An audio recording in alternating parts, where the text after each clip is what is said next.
पुढे नाशिकमधून एक महत्त्वाची अपडेट। नाशिकमध्ये सध्या हिंदू रस्त्यावर उतरल्याचं पाहायला मिळत आहे। बांगलादेश अत्याचारावरून हिंदू संघटना ही चांगलीच आक्रमक झालेली आहे।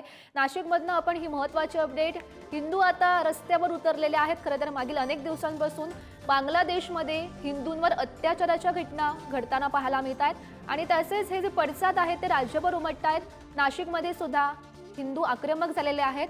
बांगलादेश अत्याचारावरून हिंदू संघटना ही नाशिकमध्ये आक्रमक झाली, त्यावेळीचे हे दृश्य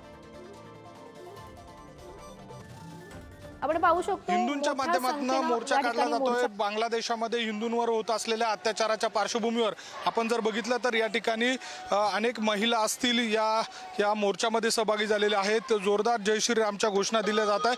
महत्त्वाची बाब म्हणजे भाजपच्या आमदार सीमा हिरे या देखील या मोर्चामध्ये सहभागी झालेल्या आहेत। एकूणच जर बघितलं तर जोरदार या सगळ्या दरम्यान हिंदूंच्या माध्यमातून जोरदार घोषणाबाजी केली जाते आणि या सगळ्या पार्श्वभूमीवर आपण बोलणार आहोत। भाजपच्या आमदार सीमाताई आहे।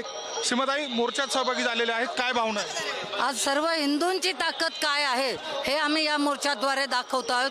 हिंदू रक्षा मोर्चा या मोर्चाचं आयोजन इथे केलेलं आहे। बांगलादेशामध्ये अतोनात अत्याचार, अतोनात अन्याय हे महिलांवर असतील, हिंदू लोकांवर असतील, हे मोठ्या प्रमाणात होत आहेत। जगामध्ये अनेक ठिकाणी हिंदू राहतात, तर ह्या हिंदूंना कळायला पाहिजे की त्यांच्यावर झालेल्या अत्याचाराला भारतात जो हिंदू राष्ट्र आहे त्या हिंदू राष्ट्राकडनं निषेध व्यक्त केला जातो आहे।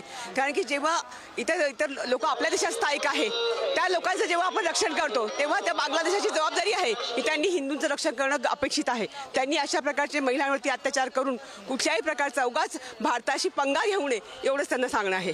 काय सांगाल, आजच्या दिवशी हा मोर्चा काढलाय, काय भावना? सरकारने ताबडतोब बांगलादेशामध्ये शांती सेना पाठवाव्या आणि बांगलादेश बरखास्त करावे, हिंदुस्थानमध्ये ताबडतोब त्याचं विलीन करावं, तरच हिंदूंवरील अत्याचार हे थांबतील।